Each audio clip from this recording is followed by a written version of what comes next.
Somos seres relacionais. Desde a infância, precisamos de interações humanas para sobreviver. Gostando ou não, o contato com o outro é necessário para o nosso dia a dia, para a nossa vida social, amorosa, profissional e até espiritual. No entanto, o que se vê hoje são pessoas que cada vez menos sabem se relacionar, uma sociedade avessa ao convívio. Mas quando olhamos para Jesus, entendemos que existe um modelo a ser seguido, um padrão que devemos imitar e que nos mostra que relacionamentos saudáveis são aqueles baseados em Cristo. Descubra esse padrão na série Relacionamento. Hoje é a última mensagem dessa série. Quantos aqui foram abençoados por essa série? Quantos acompanharam todas as mensagens dessa série? Eu tenho certeza que essa série ainda vai continuar ecoando no meu coração e talvez no coração de vocês. E a mensagem de hoje é importantíssima e você vai entender o porquê. Semana passada a Érica pregou aqui de forma linda e perfeita, como ela é também, e falou sobre sucesso reprovado. E talvez você me pergunte o que isso tem a ver com a mensagem no dia de hoje. É que nós precisamos bater um pouco mais nessa tecla a respeito de sucesso. Porque nos dias de hoje o sucesso, ele é medido pela quantidade de dinheiro que você tem na sua conta. Ele é medido pela quantidade de carros que você tem na sua garagem. Ele é medido pela quantidade de bens materiais que você possui. Nesse mesmo tempo, onde a internet e as redes sociais são consumidas ferozmente por todos os tipos de público, o sucesso é medido pelo número de seguidores. Nem tanto pelo engajamento, mas pelo número de seguidores. Prova disso é que pessoas compram seguidores. Vocês sabiam disso? Sabiam sim ou não? Se você compra seguidores, meu querido, se arrependa enquanto há tempo. Tem pessoas que compram seguidores, e aí você entra na foto, tem 3 curtidas. O cara tem 750 mil seguidores e 2 comentários na foto. Por quê? Porque o sucesso é o número, é o cara olhar lá, ver o selo verificado. E uma coisa que é muito interessante em rede social, eu tenho muita preguiça de rede social, mas eu entendo como parte do meu trabalho, e eu estou me esforçando muito, muito mesmo, para produzir conteúdo. Mas assim, vocês não sabem o quanto que eu me esforço. Não é natural para mim, é antinatural. Eu ficar me gravando assim, parece, putz, cara, eu acho muito feio. Oi gente, tudo bem, família, não sei o que. Aí eu fico olhando. Isso aí sem contar que eu gravo umas 4 vezes, porque eu estou falando, alguém está vindo, eu já abaixo o celular, escondo o celular, né, deixo passar. Mas o sucesso, ele é medido pelo número. E dentro das igrejas nós também vemos isso acontecendo. As pessoas não perguntam mais. Eu vi um pastor essa semana comentando: é incrível que quando eu estou na roda com outros pastores, não me é perguntado, na sua igreja ainda a manifestação do Espírito Santo?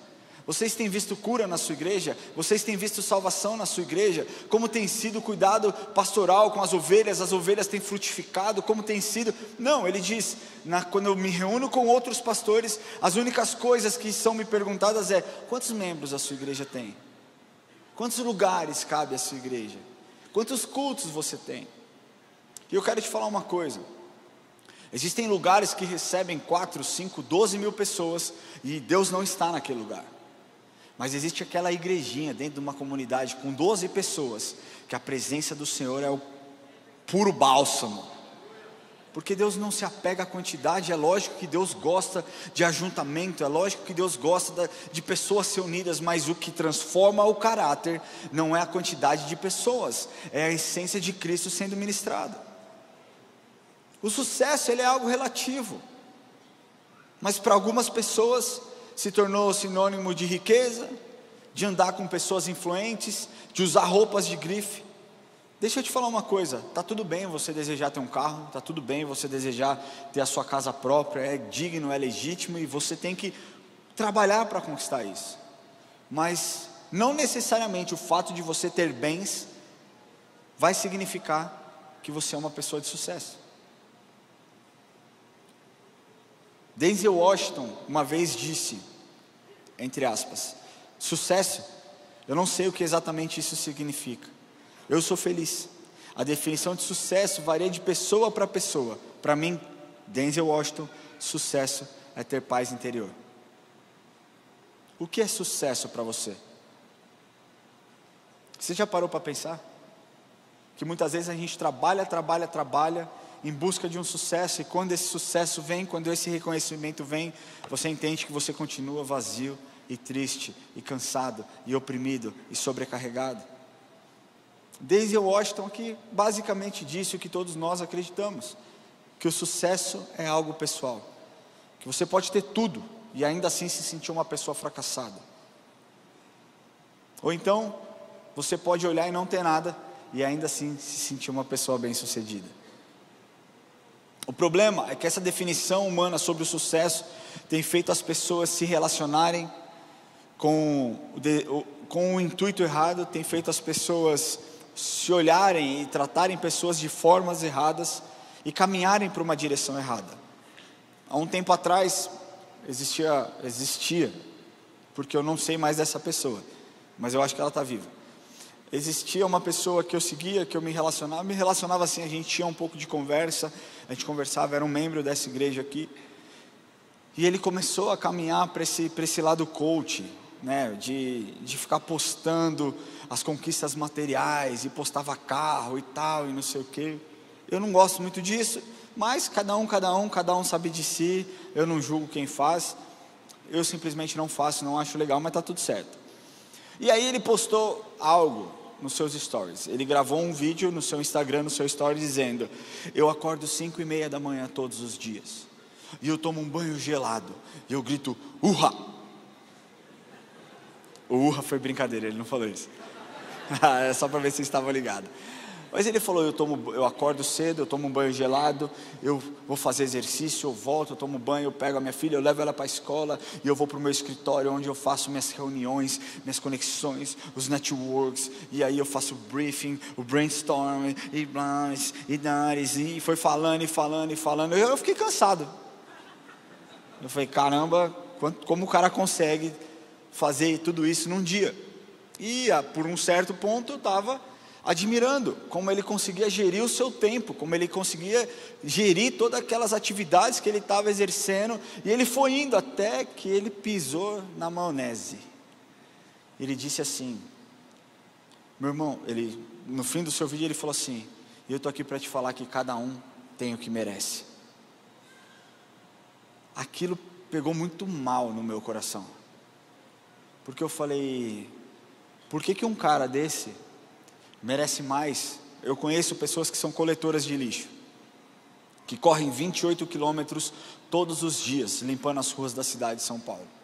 Eu não estou falando de um dia, estou falando de todos os dias, 28 a 32 quilômetros essas pessoas correm. Com bota, não é tênis, ASICS, Mizuno, não, é bota.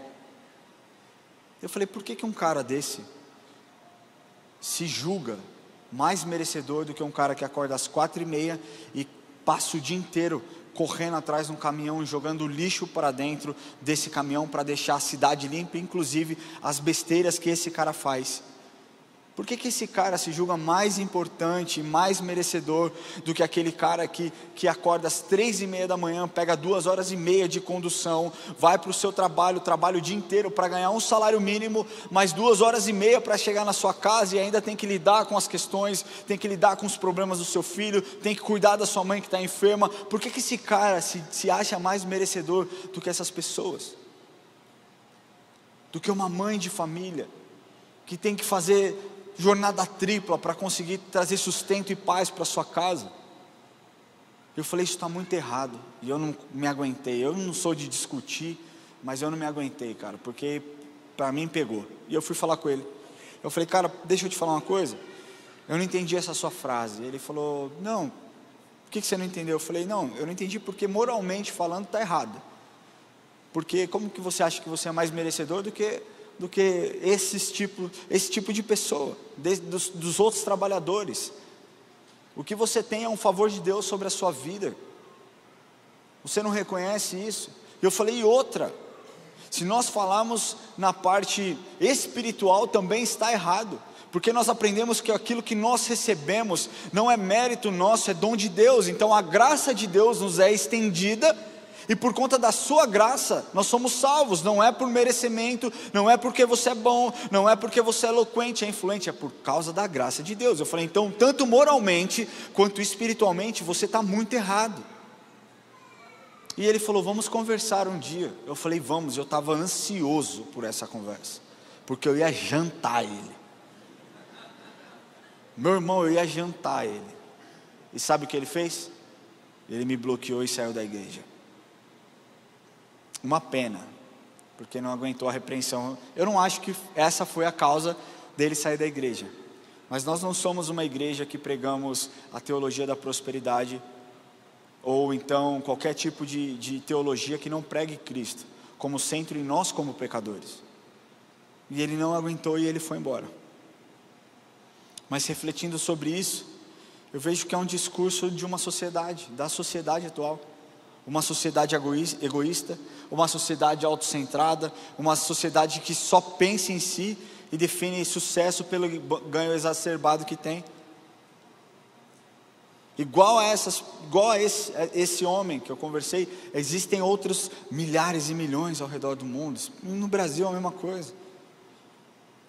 Eu confesso que uma das motivações para eu montar essa série, essas 8 mensagens que nós falamos, foi exatamente essa mensagem. Hoje nós vamos falar sobre Jesus e os menores, mas não menor para Cristo, menor para aquilo que o homem determina como inferior.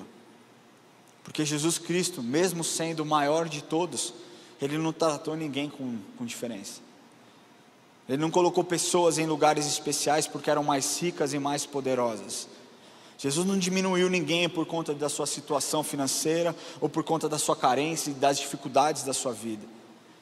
A forma como Jesus se relacionou com essas pessoas precisa servir de exemplo e motivação para cada um de nós, amém? Glória a Deus. Hoje nós vamos ler muito a Bíblia, então se você quiser, só acompanha aqui com a gente na tela, que vai ficar mais rápido, amém? Senão a gente vai sair daqui 10h30 da noite, amém? Quem quer sair 10h30 da noite? Vocês são mais crentes que o próprio pastor. Eu não quero sair 10h30. Mas se Deus mandar a gente vai. Diz lá, livro de Tiago, capítulo 2. Se você puder abrir a sua Bíblia, senão acompanha com a gente aqui. Livro de Tiago, capítulo 2, versículos de 1 a 5. Olha o que essa palavra de Deus diz. E é isso que eu não entendo muitas vezes o que as pessoas fazem com a Bíblia. Porque isso é tão bíblico. Isso é tão descarado, o que Tiago trouxe aqui, esse ensinamento que o Tiago trouxe. Não é possível que a gente ainda está incorrendo no mesmo erro. Mas vou ler com vocês. Meus irmãos, não tenhais a fé em nosso Senhor Jesus Cristo, Senhor da glória, em acepção de pessoas. Se portanto entrar na vossa sinagoga algum homem com anéis de ouro nos dedos, em trajes de luxo, e entrar também algum pobre e andrajoso, e tratardes com deferência o que tem os trajes de luxo, e lhe disserdes: tu assenta-te aqui em lugar de honra, e disseres aos pobres: tu fica ali em pé, ou assenta-te aqui abaixo do estrado dos meus pés, não fizestes distinção entre vós mesmos, e não vos tornastes juízes, tornando-os de perversos pensamentos? Ouvi, meus amados irmãos, não escolheu Deus os que para o mundo são pobres, para serem ricos em fé e herdeiros do reino que Ele prometeu aos que amam? Entenda uma coisa, Jesus aqui não está falando contra rico, tá bom? Ter dinheiro, ter saúde financeira é ótimo. A Bíblia diz que não é o dinheiro que é a raiz de todos os males. A Bíblia diz que o amor ao dinheiro é a raiz de todos os males. Se você trabalha, ganha o seu dinheiro, e o dinheiro que você ganha serve à sua vida, ótimo. Agora, se você trabalha como um escravo do dinheiro, acumula riqueza, não ajuda quem tem necessidade, não abençoa os seus filhos, não abençoa a casa do Senhor, você está servindo ao dinheiro, não o dinheiro te servindo. Então, que fique muito claro que Jesus não fala contra os ricos. O foco dessa mensagem é a diferença que as pessoas estão fazendo com outras pessoas. Que fique muito claro, amém? Todo mundo entendeu? Porque daqui a pouco vão falar: não, Jesus aqui, essa igreja pega o voto de pobreza. Não, definitivamente não.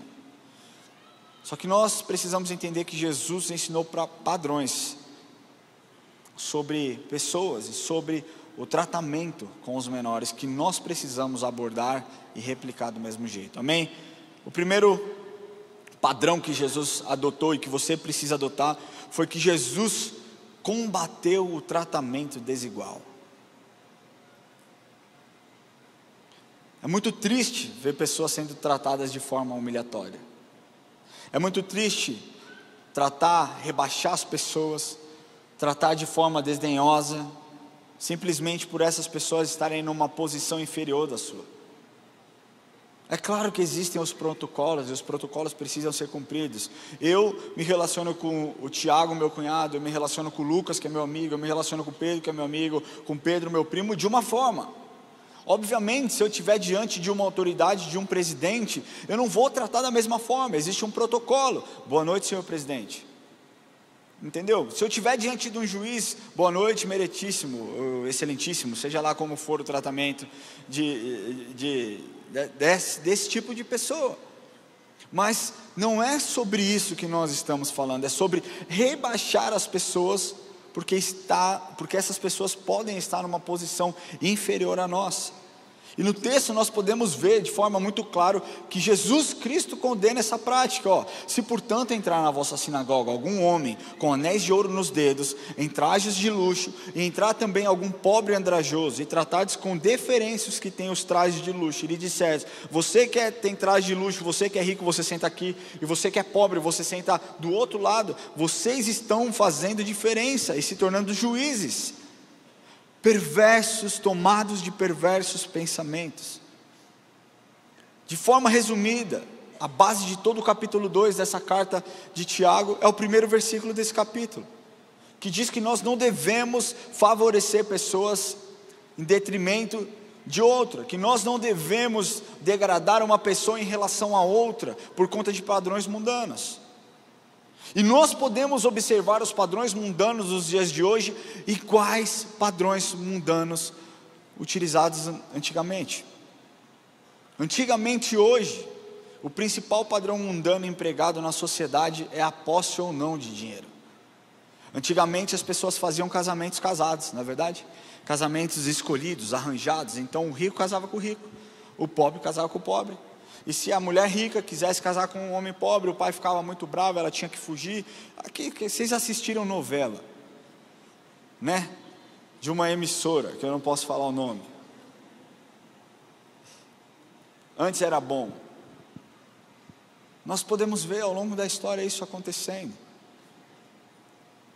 Mas o problema é que, infelizmente, esse padrão mundano de fazer acepção de pessoas tem tomado também as igrejas. E eu louvo a Deus. Deixa eu falar uma coisa para você. Se tem uma coisa que eu louvo a Deus, é que essa não é uma igreja de gente famosa. Essa é uma igreja de gente que quer aprender sobre Jesus. Já passaram por aqui alguns famosos. E sabe por que eu acho que eles não ficam? Com muita sinceridade. Porque aqui a gente não sabe bajular famoso. Eles param no mesmo lugar, eles sentam na mesma cadeira, eles têm exatamente o mesmo tratamento que qualquer um aqui tem. Só que essa galera que é famosa, elas estão acostumadas a serem servidas. E quando elas entram nesse lugar, o que nós ensinamos é: você quer ser como Cristo? Sirva. Você quer ser como Cristo? Saia da sua zona de conforto, faça algo diferente. Mas as igrejas hoje, infelizmente, não funcionam assim. Existem igrejas que fazem claramente acepção. Se você tem dinheiro, você senta nas primeiras fileiras. Se você não tem dinheiro, você pode ir para o outro lado, você pode ir para outro lugar. Isso está errado. O que eles estão fazendo com a Bíblia? O dinheiro, ele indica o poder, a posição social para aqueles que possuem.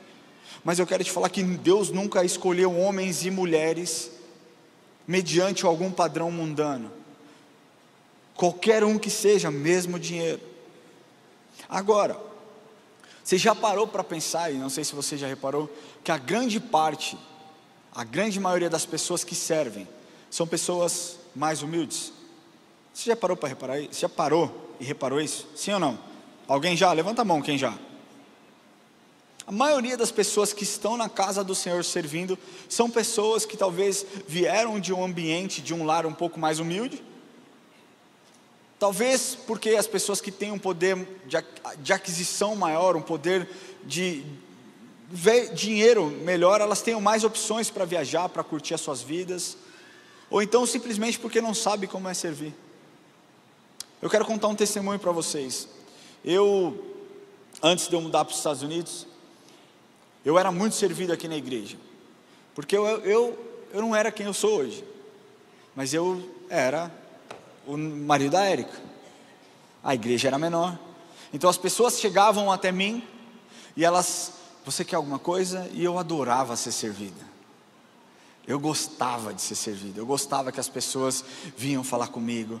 Só que eu mudei para os Estados Unidos, e eu chego numa igreja que já chegou a ter 17 mil membros, e lá eu não sou ninguém. E da mesma forma que Deus leva o Moisés ao deserto para ser ninguém lá e ser treinado para ser levantado como homem de Deus, Deus fez o mesmo projeto e processo na minha vida. Deus me levantou e me levou para um lugar que eu não era ninguém. Só que parte da minha nota, daquele curso que eu estava fazendo, daquele seminário que eu estava fazendo, eu tinha que servir os cultos de domingo. E eu falei: moleza, cara, eu vou pegar a diaconia, porque a diaconia vai ficar na porta, eu só preciso dar oi para a galera, e eu consigo ouvir o louvor, porque eu era amarradão no louvor, e eu vou curtir o louvor e está tudo certo. Só que era uma igreja muito grande, com poucas pessoas servindo, então nós tínhamos que nos reunir 1 hora e meia antes do culto, e lá eles faziam essa divisão: você vai para lá, você vai para cá, você fica aqui. E eu estava lá, pronto, e eles falaram: quem aqui quer recolher o dízimo e oferta? Eu: não. Quem aqui quer ficar na porta lateral? Eu falei: não, quero ficar na porta central, que está de frente para o palco, eu consigo ver. E foram falando, e aí falou: quem aqui quer ficar na porta? Eu pensei: eu quero, só que eu não conseguia levantar o meu braço. E eu pensei: demônio, me solta, que eu quero servir o Senhor. E eu querendo levantar o meu braço não levantava, e aí outras pessoas pegaram o meu lugar. Eu falei: diabo safado, eu queria servir Deus. E aí quando eu olho, só tem eu, todo mundo foi servir, e eu fiquei lá. E ele falou assim: toma aqui, uma luva. Ele me deu uma luva, e tipo aquelas luvas do Mickey. Falou: vai lá que hoje você vai ficar no estacionamento. E eu pensei: ele está de sacanagem comigo. E eu fiquei 1 hora e meia com a mão do Mickey, dando tchau para as pessoas. E aquilo foi um tratamento na minha vida. E o que Deus falou naquele período para mim, porque eu não queria estar naquele lugar, eu não queria estar servindo daquele jeito, o que Deus me levou a pensar e falou foi: eu estou te trazendo de volta para um caminho que você nunca deveria ter saído. Você não veio para ser servido, você veio para servir. Porque eu, Jesus Cristo, não vim para ser servido, eu vim para servir. Você não fala que você quer ser o meu espelho, que você quer brilhar a minha luz, então comece a servir. E eu fiquei servindo por 2 anos no estacionamento. Só que na cidade que eu morava, quando era calor, era 45 graus, 43 graus, era terrível. E quando era frio, era menos 15, menos 16. E foi nesse lugar que eu servi por 2 anos. Deus me trouxe à memória a importância de servir. Agora, pense uma coisa, eu não estou aqui mais uma vez falando sobre o fato de você ter ou não ter dinheiro. Mas talvez pelo tempo, pela disponibilidade, você que tem um poder aquisitivo maior, você acha que não é necessário, não precisa. Deixa eu te falar, precisa sim. Porque se Deus não faz acepção de pessoas, o trabalhar na obra serve para aquele que tem muito e serve para aquele que tem pouco. O orar pelos enfermos serve para aquele que tem muito e serve para aquele que tem pouco. O buscar ao Senhor em relacionamento e comunhão, ao quão bom e quão suave que os irmãos vivam em comunhão, serve para aquele que tem muito e serve para aquele que tem pouco. Agora deixa eu te falar uma coisa. Se Cristo não fez acepção e não escolheu homens por conta de padrões humanos, nem homens nem mulheres, por que nós escolhemos? Alguns crentes exaltam o rico e menosprezam os pobres, e isso sim é desprezível segundo a palavra de Deus. A palavra de Deus não diz: vós então amai os ricos e desfavorecei aos pobres. Pelo contrário, o que ela diz é: ame uns aos outros. E certamente isso inclui os ricos, os pobres, os brancos, os pretos, os homens, as mulheres. Só que esse ato de acepção de pessoas, ele é tão desprezível para Deus, que Deus fala isso de forma muito clara no Velho Testamento também, quando Deus fala sobre os juízes de Israel. E olha o que o texto bíblico registra em Deuteronômio 16, versículo 19, capítulo 16, versículo 19, diz assim: não torcerás a justiça, não farás acepção de pessoas, nem tomarás suborno, porquanto o suborno cega os olhos dos sábios e subverte a causa dos justos. Se você faz acepção de pessoas, o que eu quero te falar é que você está torcendo a justiça, você está deturpando a palavra de Deus. Pessoas que fazem acepção de pessoas por conta de classe social ou por conta de qualquer outra característica, agem de forma cega e estão pervertendo a justiça. Ninguém merece ser destratado por conta da sua situação financeira, ou então por estarem vivendo um momento mais delicado da sua vida. O que eu quero te falar é que diante de Deus, todos nós, ricos, pobres, brancos, pretos, homem e mulher, jovens, mais velhos, judeus e gentios, todos nós somos iguais. Todos nós somos iguais. Será que você pode olhar para a pessoa que está do seu lado e falar assim: todos nós somos iguais? Jesus combateu o tratamento desigual, e nós precisamos ser enfáticos e combater esse tratamento desigual na vida das pessoas. E o seu papel não é simplesmente trazer isso para a sua vida, mas é combater. Quando você vê alguém sendo humilhado, se posicione. Quando você vir alguém sendo maltratado, se posicione. Quando você vir alguém sendo desprezado, se posicione. Porque é isso que Deus espera de você, e é isso que Deus quer que você faça. O segundo padrão que Jesus nos ensina é que Ele condenou a arrogância.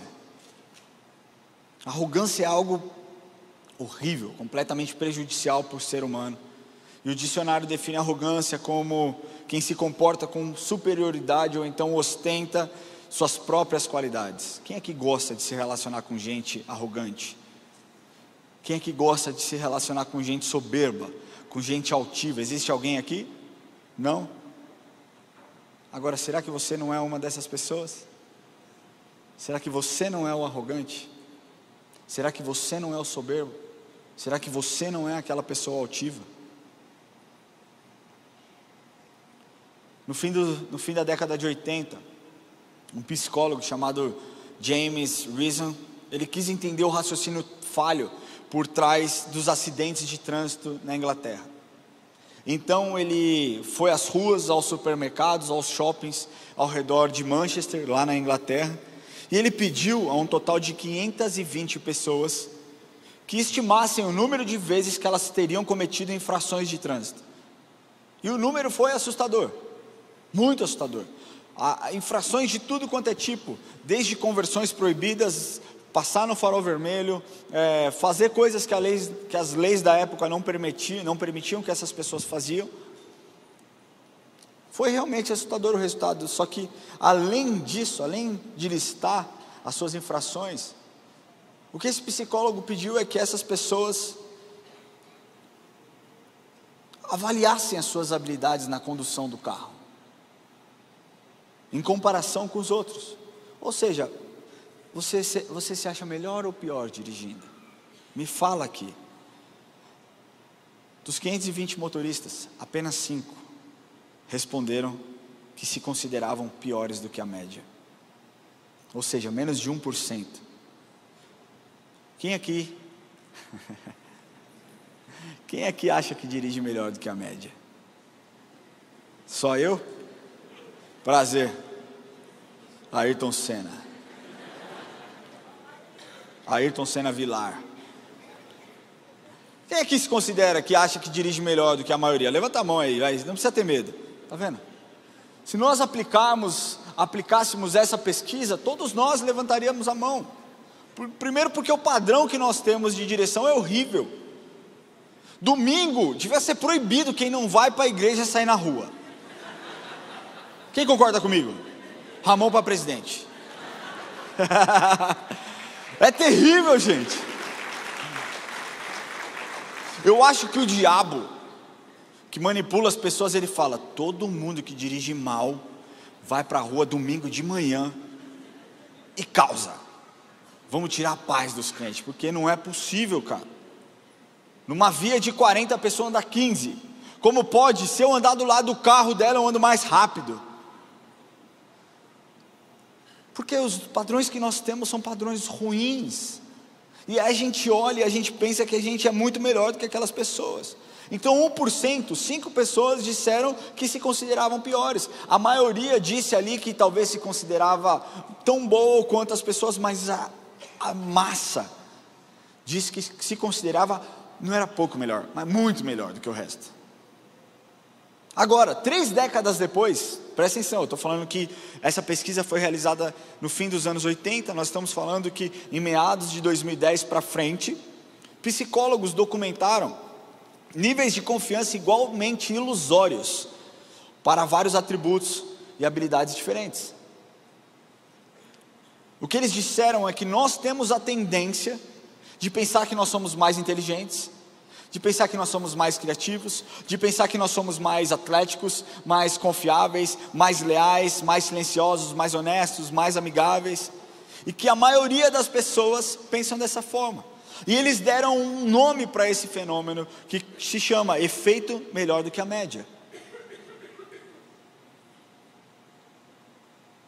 Agora, um professor de psicologia de uma universidade da Carolina do Norte, que fez parte desse estudo, ele disse o seguinte, abre aspas, basicamente, não existe falha. Se você der às pessoas um questionário em que elas devem se avaliar em relação à média, quase todas pensam que estão acima da média em quase tudo. Isso é um psicólogo dizendo. E assim como o professor James disse, as consequências para essa arrogância, no nosso entendimento, elas podem ser graves, porque o que gerava as multas de trânsito, os acidentes de trânsito, eram a percepção de que eles realmente eram bons. Quem aqui tem moto? Quem dirige moto aqui? Mas dirige ou corre? Corre? Vamos orar, vem aqui. A moto é assim. Quando você começa a andar de moto, eu não ando, mas o meu cunhado, o Thiago, anda, a gente começa a conversar. O problema é que quando você começa a pegar a moto, você vai na manha. Por quê? Porque você não tem, talvez, a habilidade, horas de pilotagem ali. Então você anda devagarzinho, você vai na moral. E aí você vai ganhando confiança. Você vai entendendo, pô, se eu acelerar um pouquinho mais, se eu fizer desse jeito. Estou mentindo ou estou certo? Estou certo, né? Eu já posso ser um motoboy. Só que o problema é que a maioria dos acidentes acontecem por imprudência. Por quê? Porque correm demais, cortam de um jeito que não deveriam cortar, entram onde não deveriam entrar, fazem conversões que não deveriam fazer. Por quê? Porque acreditam que tem um domínio da máquina. Isso é perigoso. Só que imagina a arrogância na medicina. Se a arrogância para o motorista gera um acidente, a arrogância na medicina pode levar a um erro fatal, a um diagnóstico errado, à morte. Se nós falarmos no campo do direito, a arrogância pode provocar falsas acusações e erros judiciais. Se nós falarmos no âmbito dos negócios, do comércio, um erro, uma arrogância gerencial coloca toda uma empresa em risco, coloca não somente à beira de um colapso financeiro, mas correndo o risco de terem que cometer uma fraude fiscal. Tudo isso em decorrência da arrogância do ser humano. Agora, quanto mais quando falamos de homem para homem, homens, qual é o estrago que a arrogância do ser humano gera na vida de outras pessoas?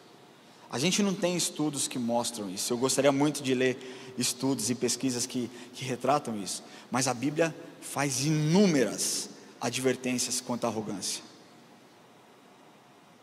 Tiago 4, versículos 5 e 6 diz assim: ou supondes que em vão afirma a Escritura, é com ciúmes que por nós anseia o Espírito, que Ele fez habitar em nós? Antes Ele dá maior graça, pelo que diz, Deus resiste ao soberbo, mas dá graça aos humildes. Quem conhece esse versículo?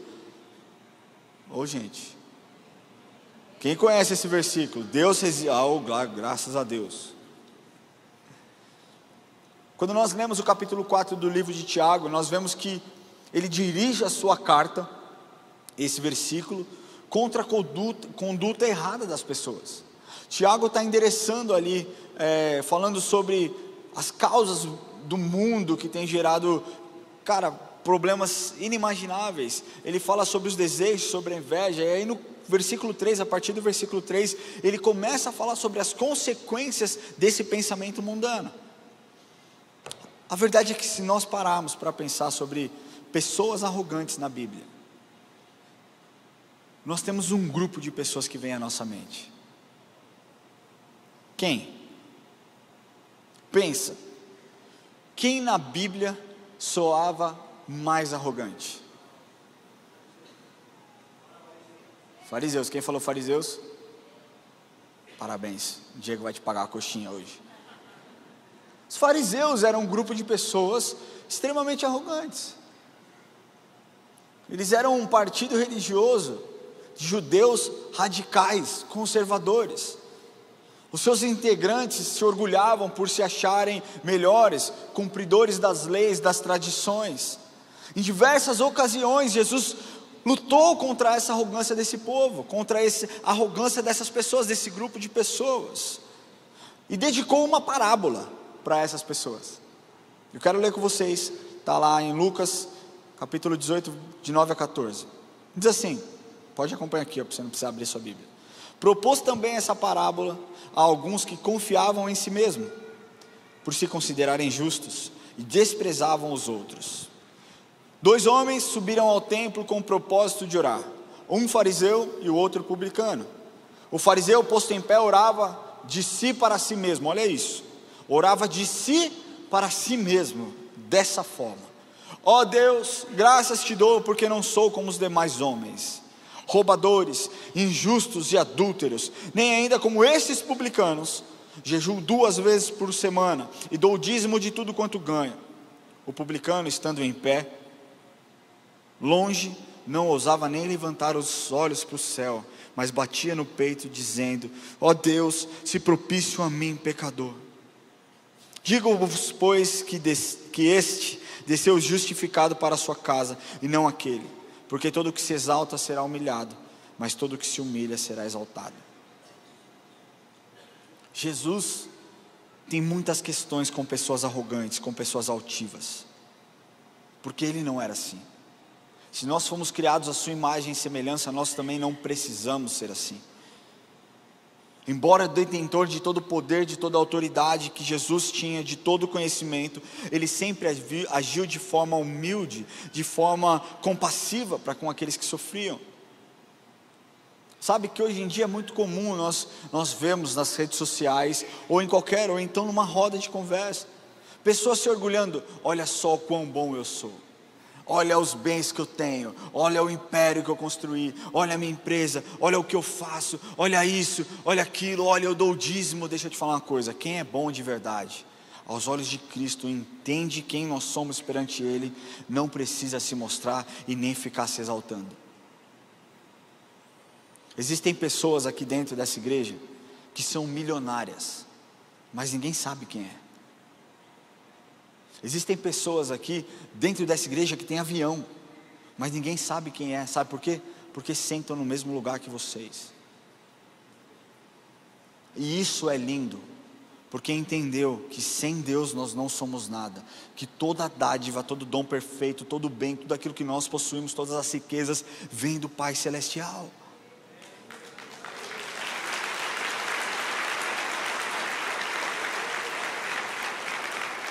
Eu acho lindo quando alguém vem, por exemplo, nós recebemos uma doação,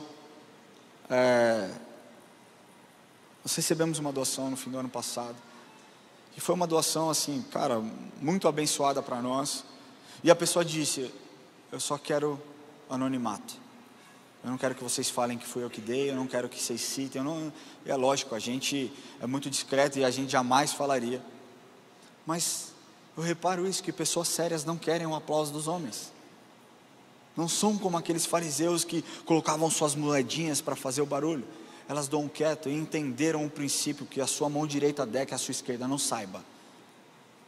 Então deixa eu te falar uma coisa, se você está fazendo não só na parte de dinheiro, mas se você tem ajudado pessoas, não fique cuspindo aos quatro ventos o quão bom eu sou. Sabe o que é triste diante de uma calamidade muitas vezes? É que as pessoas se propõem a ajudar, se propõem a ir para o Rio Grande do Sul, e ao invés de ir lá pegar, meter a mão na massa e puxar o barro das casas, estão fazendo vídeo, estão fazendo selfie, para ganhar like, para ganhar engajamento. Nós precisamos combater isso, porque Deus resiste ao soberbo, aos arrogantes, porque essas pessoas satisfazem o seu próprio orgulho, se consideram autossuficientes. O soberbo se acha merecedor de tudo.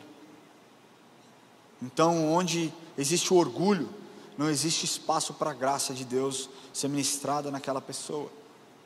E a Bíblia é muito clara e mostra que Deus resiste ao soberbo. No livro de Provérbios, Salomão, que foi o homem mais inteligente, mais sábio, cita por diversas vezes a abominação com relação à arrogância e soberba.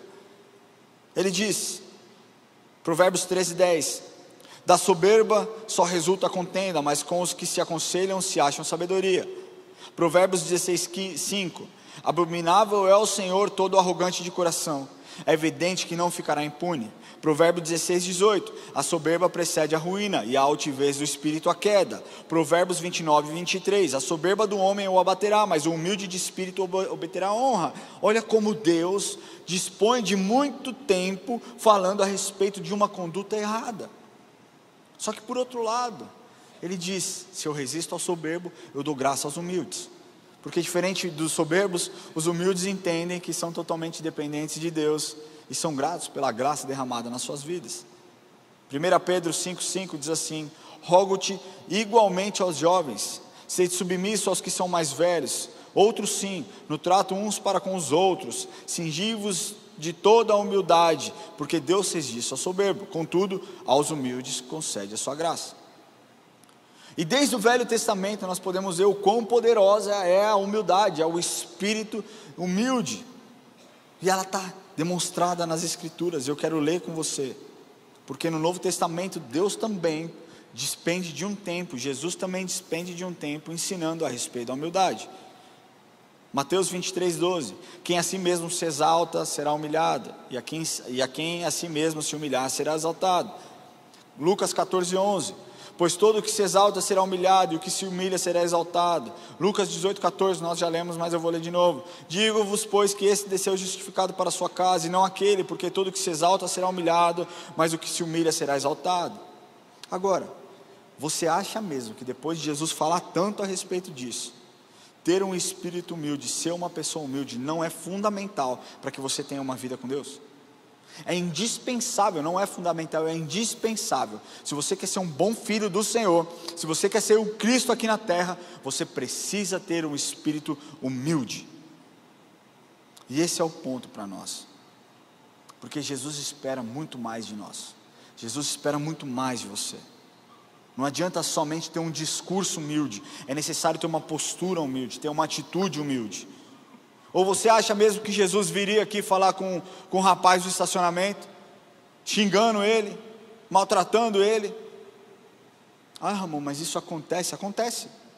As pessoas vão lá, perdem a linha, ofendem, das mais baixas palavras. Pessoas que frequentam a igreja, não esse culto, porque esse culto não tem esse tipo de gente aqui. Geralmente em outro culto que dá mais trabalho. Culto do pastor Daniel, talvez, outros pastores. Do Lamartine é terrível. Mas acontece, cara. Outro dia ele veio falar para mim, o Pedro é prova. Falou, eu vou fechar o estacionamento, eu não vou mais abrir o estacionamento. Aí eu falei, faz muito bem. Aí ele, não, calma, vamos conversar. Te peguei. E ele falou, cara, aqueles que deveriam dar exemplo são as pessoas que me maltratam, são as pessoas que me xingam, que me ofendem. Aqui não, eu sei que não é um espaço perfeito, mas a gente está tentando fazer o melhor. E eu falei, eu te entendo, eu valido exatamente o que você está sentindo, o que você está vendo. A gente é tão arrogante que a gente está acostumado a ser servido, e muitas pessoas vão buscar o carro e nem olham no olho do cara, nem cumprimentam, não pegam na sua mão e falam, obrigado, tenham uma boa semana. Não conseguem olhar e entender que aquele homem está lá servindo e precisa ser honrado também. Ah, mas eu pago por isso. E daí que você paga por isso? Uma coisa é você pagar para usar o estacionamento, outra coisa é você brilhar a luz de Jesus. Você precisa de algo, de algum incentivo para brilhar a luz de Jesus e mostrar Cristo na vida dessas pessoas. É isso que você precisa.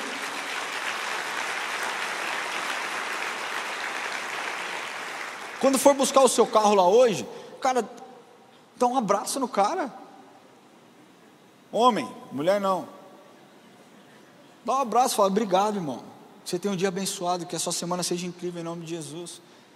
Você acha realmente que Deus viria aqui tomar um café no Espaço Gourmet e maltrataria a Drica? Ah, mas acontece de novo em outros cultos. Xingam ela, xingam o Isaac, que estão ali servindo, que estão ali se dedicando, que estão ali tentando fazer o melhor, mas porque tem uma fila. Eu sou bom demais para esperar numa fila, eu não posso esperar, o meu tempo é curto. Não tome café, meu irmão, vai tomar em outro lugar, mas não distrate as pessoas que estão aqui te servindo.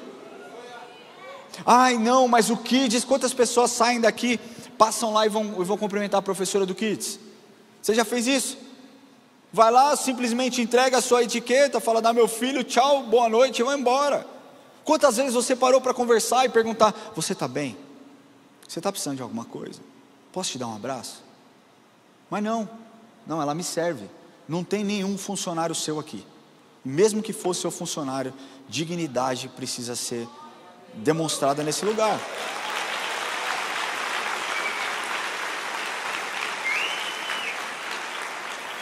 A gente precisa falar sobre isso, família. Porque se Deus trata todos por igual, por que nós fazemos acepção de pessoas? Por que nós temos tratamentos diferentes por cada uma dessas pessoas? A gente está aqui tentando fazer o melhor para Deus, em primeiro lugar. Mas eu espero de verdade que você saia daqui tocado por essa mensagem. Quando você chegar no seu trabalho amanhã, que você trate bem aqueles que estão abaixo de você. Quando você chegar na sua casa e a sua funcionária te fizer um café da manhã, que você possa elogiar. Talvez você não goste, mas ensine com jeito. Outra coisa que eu moro num bairro aqui em São Paulo que é terrível. Eu acho que a maior concentração de futilidade do Brasil está lá. Eu estava conversando com a menina que trabalha com a gente e ela disse, Ramon, as mulheres que trabalham em outras casas aqui, elas não podem usar o banheiro de dentro da casa, elas têm que sair e usar o banheiro da piscina.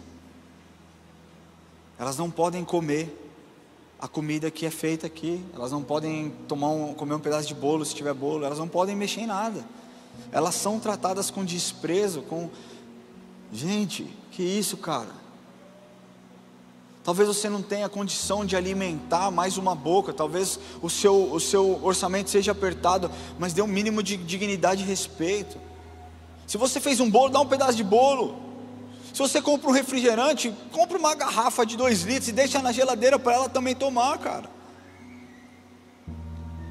Nós precisamos olhar com mais amor para essas pessoas, porque Jesus espera mais de nós. Ele espera que nós nos arrependamos e mudemos a nossa atitude, porque Ele mesmo diz, segundo Provérbios 16, 5, que a nossa atitude não passará impune.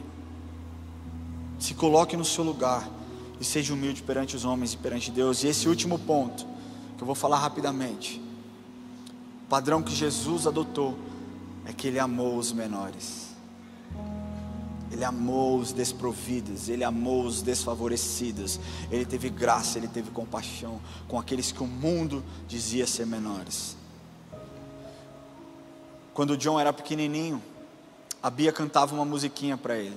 A Bia, minha tia querida que está aqui, e ela cantava, Jesus ama cada um, cada um, cada um, Jesus ama cada um, Jesus ama todos, ama o papai, ama a mamãe. E aí ela ia falando, eu amava até o cachorro, e eu falava, Jesus é incrível, amo o passarinho, amo a galinha.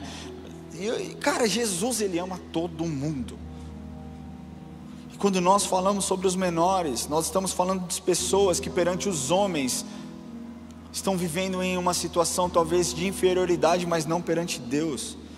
Vamos ler o que essa passagem aqui, para mim é uma das passagens mais emblemáticas que tem no Novo Testamento.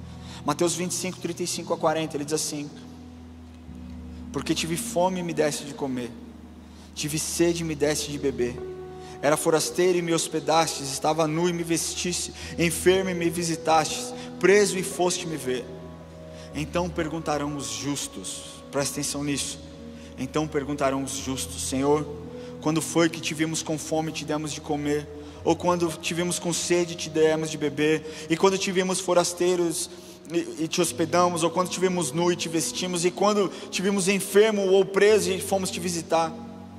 E o rei respondendo lhe dirá: em verdade vos afirmo, sempre que fizestes a um desses meus pequeninos irmãos, a mim fizeste. Agora eu quero que você preste atenção no fim dessa frase. Em verdade vos digo, sempre que fizestes a um desses meus pequeninos irmãos, a mim me fizeste. Quando o rei aqui, ele coloca, ele se refere aos seus seguidores como irmãos, já fica evidente a importância que essas pessoas têm para o reino. Porém, ao adicionar a expressão, o que vocês fizerem a algum dos meus menores irmãos a mim o fizeram, Jesus torna ainda mais maravilhosa a certeza de que até mesmo os menores dentre os seus irmãos o representam com tamanha importância e autoridade. Ou seja, aquele que é menor tem a mesma autoridade e a mesma importância do que aquele que é maior. E esse é o Deus que nós servimos. Jesus se importou com cada uma das pessoas que cruzavam o seu caminho. Jesus se importou com os samaritanos. Olha o que diz João 4, 39 e 41. Muitos samaritanos daquela cidade creram nele em virtude dos testemunhos da mulher que anunciara. Ele me disse tudo quanto tenho feito. Vindo pois os samaritanos ter com Jesus, pediram-lhe que permanecesse com eles, e ficou ali 2 dias. Muitos outros creram nele por causa da sua palavra. Aqui Jesus demonstra o interesse por esse povo que era repudiado, que era rejeitado pelos judeus. Ele quebra o preconceito, ele quebra as barreiras. Jesus se preocupou com as mulheres. Naquela época as mulheres eram consideradas inferiores, tratadas com inferioridade, mas podemos ver que Jesus trata aquelas mulheres com amor e respeito. Jesus trata a mulher cirofenícia com amor e respeito. Jesus trata a mulher do fluxo de sangue com amor e respeito. Jesus trata a mulher adúltera com amor e respeito. Jesus trata Marta, Maria, sua mãe, com amor e respeito. Jesus tratou com respeito e amou os enfermos, se preocupou com os enfermos. Na Bíblia nós podemos ver 35 relatos de cura, mas a palavra de Deus diz que incontáveis testemunhas mais ocorreram a ponto de não conseguirem colocar na Bíblia, porque isso seria impossível. Então eu imagino que todos aqueles que chegaram aos pés de Jesus, perto de Jesus, creram no nome de Jesus, receberam a sua cura. Mas ele não corria, ele não se apressava. Certa vez, Jesus ia orar pela filha de Jairo, e ele estava a caminho, e ele se importou tanto com as pessoas que a cura da mulher do fluxo de sangue se dá no caminho que Jesus estava indo até a casa de Jairo para curar a filha de Jairo. Todos que passavam por Jesus encontravam resposta, todos que passavam por Jesus encontravam cura, todos que passavam por Jesus encontravam amor. Jesus se preocupou com as crianças. Para aqueles discípulos, as crianças só atrapalhavam, mas não para Jesus. Ele encontrou cada uma delas um valor. Lucas 18, 15 a 19, diz assim: traziam-lhes também as crianças para que as tocasse, e os discípulos vendo os repreendiam. Jesus, porém, chamando-o para junto de si, ordenou: deixai vir a mim os pequeninos e não os embaraceis, porque dos tais é o reino dos céus. Em verdade vos digo, quem não receber o reino de Deus como uma criança, de maneira alguma entrará nele. Jesus se importa com todas as classes de pessoas. Eu quero concluir essa mensagem com essa passagem que está escrita no livro de Isaías, capítulo 61, versículo 1 e 2, que diz assim: porque o Espírito do Senhor Deus está sobre mim, porque o Senhor me ungiu para pregar as boas novas aos quebrantados, enviou-me a curar os quebrantados de coração, a proclamar libertação aos cativos e a pôr em liberdade os algemados, e a pregoar o ano aceitável do Senhor e o dia da vingança do nosso Deus, e a consolar todos os que choram. E é por isso que nós fomos chamados, família, replicar esses ensinamentos e muitas vezes os métodos que Jesus aplicou também. Jesus Cristo, Ele é o Senhor dos relacionamentos. Nunca houve alguém tão poderoso, tão inteligente, tão magnífico quanto Jesus. Mas como nós dissemos nessa mensagem do dia de hoje, nós precisamos olhar diferente para aqueles que estão em situações desfavoráveis, ajudar, cuidar, amar, lutar contra a acepção e contra a discriminação, para que essas pessoas possam ser tocadas e sintam o amor de Jesus. Eu queria pedir que você feche seus olhos.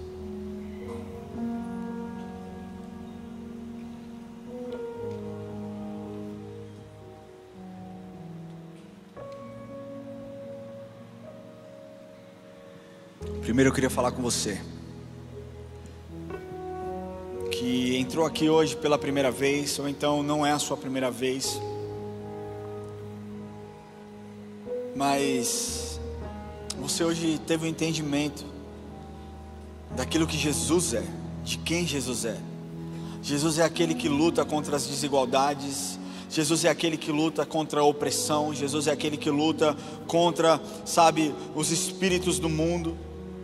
E você tem um grande aliado disponível a te ajudar, o Espírito Santo, que quer entrar na sua vida e transformar a sua história. Mas tudo começa por uma confissão. A sua vida com Deus, ela começa com uma confissão. E essa confissão não é uma confissão onde você se torna membro de uma igreja, onde você se torna um religioso. Essa confissão é onde você diz ao mundo, às trevas, aos espíritos malignos que têm sondado e assolado a sua vida, que a partir desse momento você não mais pertence ao mundo, mas que a partir desse momento você tem o selo do Espírito Santo dentro da sua vida. E quando você toma essa atitude, quando você faz essa oração, você não é mais qualquer um, você é chamado filho. E os que são filhos têm cuidado, os que são filhos têm amor, os que são filhos têm visitação, e tem um Consolador dentro de nós, que é o Espírito Santo. Se você entrou aqui hoje, talvez quebrado, talvez você seja uma pessoa arrogante, a ponto de se achar boa o suficiente e não precisar de Deus, eu quero te falar que a altivez precede a queda. E eu não estou rogando praga, eu estou falando algo que vai acontecer.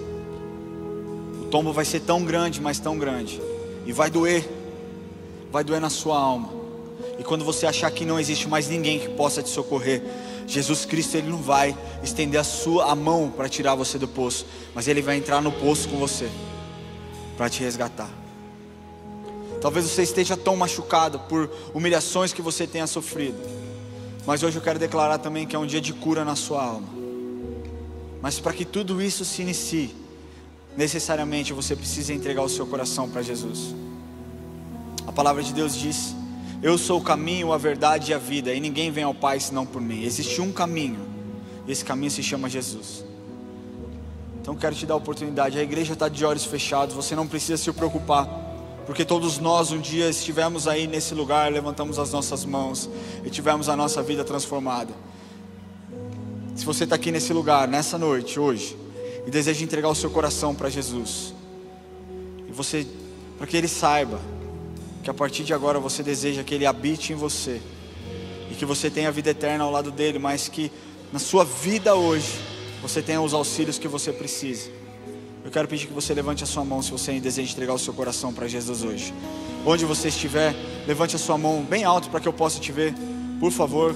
Glória a Deus pela sua vida. Existe mais alguém que glória a Deus pela sua vida?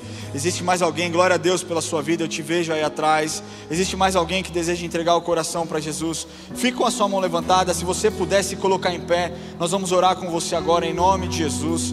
Você que deseja fazer essa oração, se coloque em pé no seu lugar. Você que decidiu, fique em pé, por favor. Eu quero ver, eu quero orar com você. Nós vamos orar junto. Existe mais alguém? Não tenha vergonha, não tenha medo. Esse é o dia que o Senhor fez para que você se encontre com Ele. Mais alguém? Glória a Deus pela sua vida. Eu vejo você aí também. Existe mais alguém aqui? Glória a Deus. Eu queria pedir que você saia do seu lugar e você venha aqui à frente. Nós vamos orar junto com você. Nós não vamos te pedir nada, nós simplesmente queremos orar com você. Se você puder sair do seu lugar, vem aqui à frente. Nos acompanha aqui, por favor. Não precisa ter vergonha, pode vir. Pode sair do seu lugar, vem para cá. Hoje é dia de celebração. Hoje é dia de festa. Hoje é dia de salvação. Glória a Deus. Glória a Deus. Glória a Deus. Jesus vai usar a vida de vocês também para combater as arrogâncias do mundo, para combater a desigualdade do mundo, para combater a injustiça. Se essa é uma mensagem que arde no seu coração, é porque o Espírito já começou a soprar. Pode vir, pode sair do seu lugar, pode vir. Glória a Deus, glória a Deus. Amém.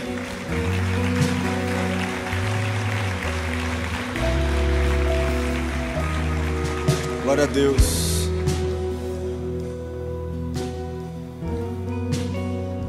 Que lindo ver isso. Que bênção.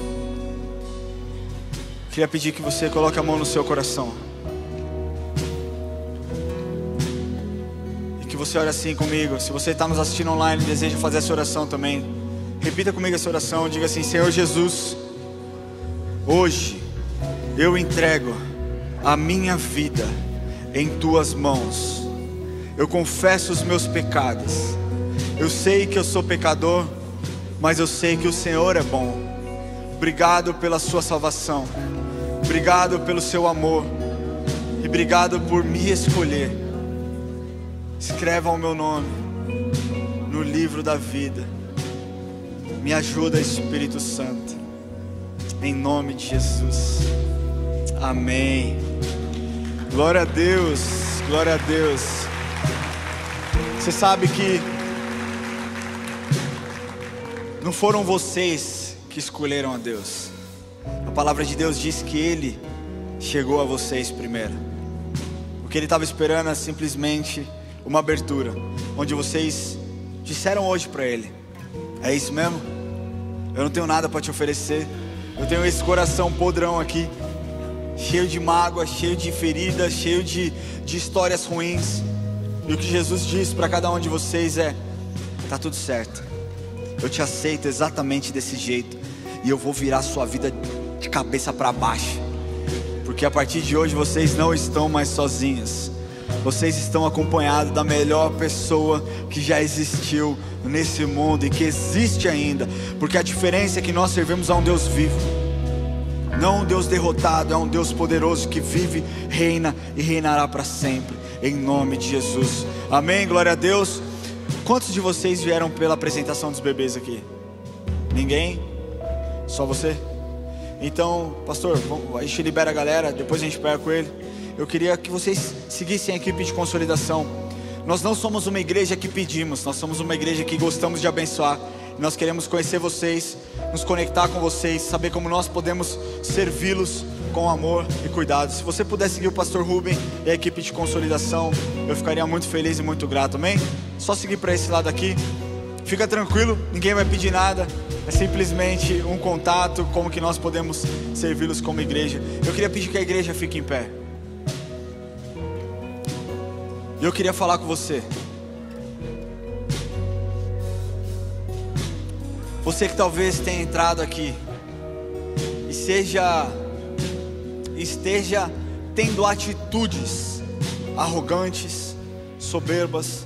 Talvez esteja tratando pessoas de uma forma desigual, fazendo acepção. Eu quero me relacionar com você, mas com você não. É lógico que dentro do nosso ciclo de amizade nós temos os nossos preferidos. Jesus teve os seus preferidos ali, os seus mais chegados. Mas talvez por conta de classe, por conta de qualquer situação, você tenha desprezado pessoas.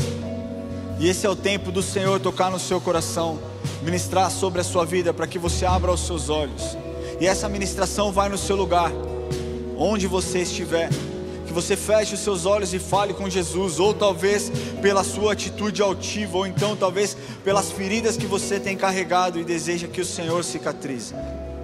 Essa é uma oração que você pode fazer, e ela tem muito efeito, porque se você é justo e justificado pelo sangue de Jesus, a oração é poderosa. Se você quer que o Senhor cure as feridas da sua alma, ore para Ele agora. Se você quer que o Senhor te ajude a lutar contra esse espírito altivo, contra essa arrogância, contra essa soberba, contra a acepção que você tem feito, peça perdão para o Senhor agora. Fale com o Senhor, se conserte.